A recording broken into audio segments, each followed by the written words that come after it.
Vinyl community, welcome to my channel. My name is Richard. I hope you're all doing well. Well, today I'm going to try to do a short video as I'm a bit pressed for time lately, but showing one new album and a couple of different re-releases that I have acquired. And I'm not going to talk too much about the re-releases, maybe just show them, because they're probably music that many, if not all of you, will be very familiar with in general. But I will start out with just mentioning, if you had not heard, that Michael Dawson, who is also active here in the vinyl community, has released a new album. This is on CD so far. I know there's a limited amount of vinyl also being pressed that will be out in a while yet, but the album is called Hurtle Turtle Out of Heaven. Lots of Moogs used here, and the more I listen to Moog music and read about the instrument, I'd like something Moog to toy around with at home. But so here we have Moog Mothers, Moog Subharmonicon, Moog DFAM, Moog Voyager, or Mini Moog, Moog Subfatty, Mooger Foger Ring Modulator, Mooger Foger Murph, Mooger Foger Cluster Flux, and then some other electronic instruments as well. More experimental music, a little less melodic, as also if you go to Bill over at his Vinylverse channel, also will say. Some of this invokes a little bit of feeling of Arne Nordheim in me, and if you've watched my channel before, I've shown I think a few Arne Nordheim CDs. The vinyl can be a bit prohibitively expensive, at least here in the US. With so lovely experimental music. Highly recommend if electronic and experimental is your is in your range of what you listen to check this out, and check out his Bandcamp website where you can order it. Also, of course, I have to point out always the lovely cover art from the Animal Kingdom here. So congrats to Michael. Great new album. This will be definitely be a part of my summer listening. I think it will be a great amount to explore here. So that was the new album. Then I'll go into some re-releases, and we'll start with Mr. Fripp. So Robert Fripp has re-released his 1979 Exposure album. This here is the cover from the CD box set, or I should say maybe digital media box set. It has a lot of material in it. There are 32 discs, mostly CDs, some DVDs, a few Blu-rays.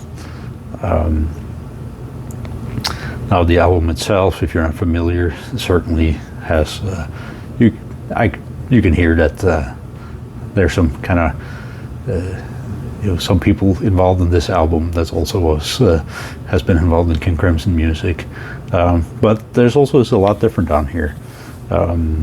Different influences. Some will say there's some punk influence on here, and if you're not familiar, I highly recommend to check this album out. It also has a lot of well-known musicians contributing here, like Peter Gabriel is on here, Tony Levin, who's bass player with both King Crimson, even today, or up until recently, when it seems like King Crimson may have kind of turned the lights off for now, at least. Narada Michael Walden, drummer from Mahavishnu Orchestra in the past. Phil Collins is on a couple of tracks here. And I'm forgetting someone I know. Peter Hamill has vocals, some vocals on here. Peter Hamill from Graaf Generator. A voice that some really love and some I think struggle with. I am in the really love it category. Thought I'd just briefly show a few things that you get from this box set, which perhaps is a bit much, but I am not regretting acquiring it. I think there'll be a lot of good stuff here to explore. It's not just different editions of exposures. There's rehearsals. I think there's some experimental stuff. This booklet, really nice booklet. Some cool pictures to see. Here's a picture of Robert Fripp and Peter Hamill. Top picture here is David Bowie and Robert Fripp and Brian Eno from the recording of David Bowie's Hero album in Berlin in 1977. Fripp played on two of Bowie's studio albums, I believe, Scary Monsters and Heroes. He actually outlined that in a video he recorded for my dad for his 70th a couple of years back. And showed with one of the guitars he used. Also some pictures here not related to the album exposure itself, but this is Robert Fripp and Debbie Harry of Blondie. There is, you get some kind of reprints of ticket stubs that they've kind of snuck their way in here a bit, but also few different reprints of concert posters. Those aren't really materials that I would seek out, but when it's there, it's fun to look at.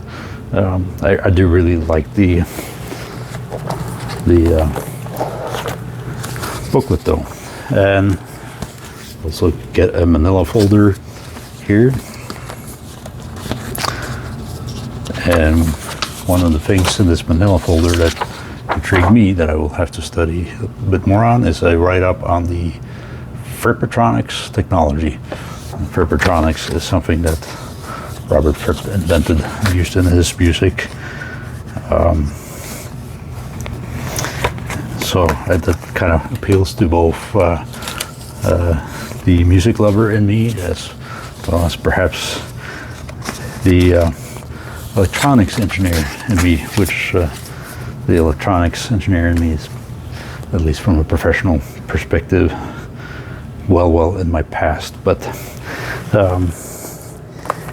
and I'll show you this kind of insert with the Blu-rays, I believe, and a mix of studio rehearsals and I think live. So one of these are, for example, called Blast and Blasms Sessions, Jams, and Rehearsals. So a lot of material here. The CDs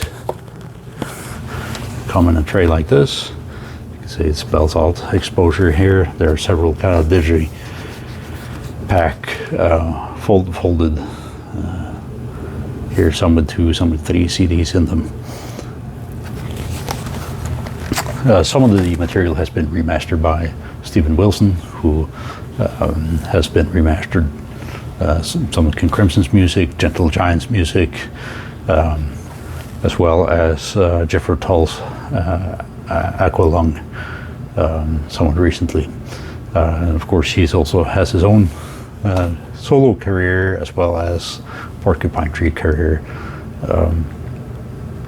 The latest remastering of the Exposure album itself is certainly not the original Prime Mix, much more in the vein of the kind of intermediate mixes, if you will, in time, where it has much more of a spacious feel to it. And then I should also mention this will also come out on vinyl. I think that might be out in Europe. I have not seen it here in the US just yet. And I think the vinyl edition is a 3-disc, I believe, vinyl.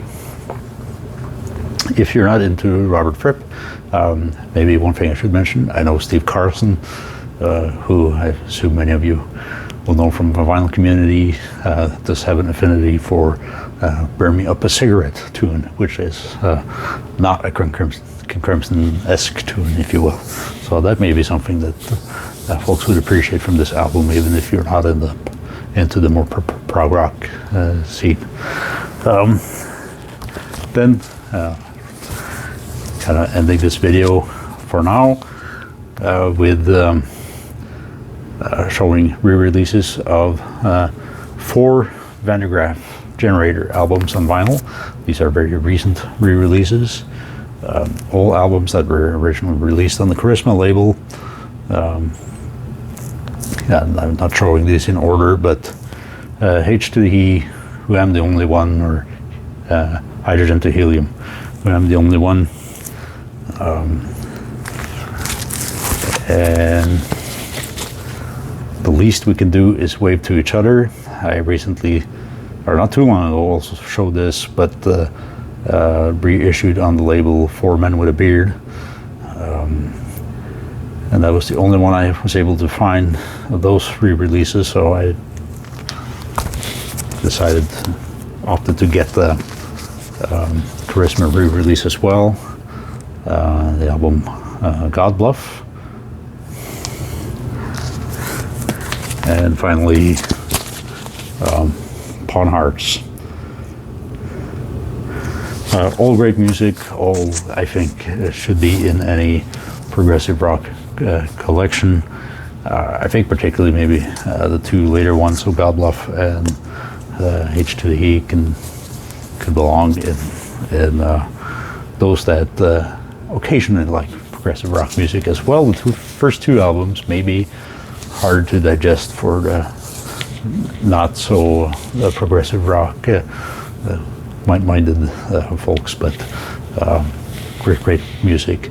Well, I had lots more I was thinking I could show, but I'll leave it there for what I will show to not make this video too long. I did think I'd leave on with just a few notes on some things that are on my mind for music coming out. I know Gentle Giant's Villain album is being re-released. It's already been re-released on CD and will be coming on vinyl later this year. I have saw very recently on the Norwegian progressive rock band Jules's Facebook page that they've been working hard in studio on their next album. On that note, though, I have no clue where the second Elsmark album is at. It had been announced that maybe around Easter, perhaps we'd see something. This is also in part at least one of the guys from Jules's involved in Elsmark.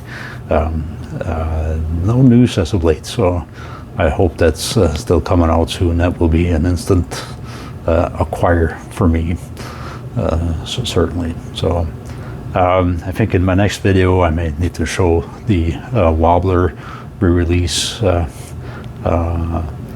their first 3 albums, and maybe a few different Bandcamp references for what might be slightly on the more obscure side, perhaps.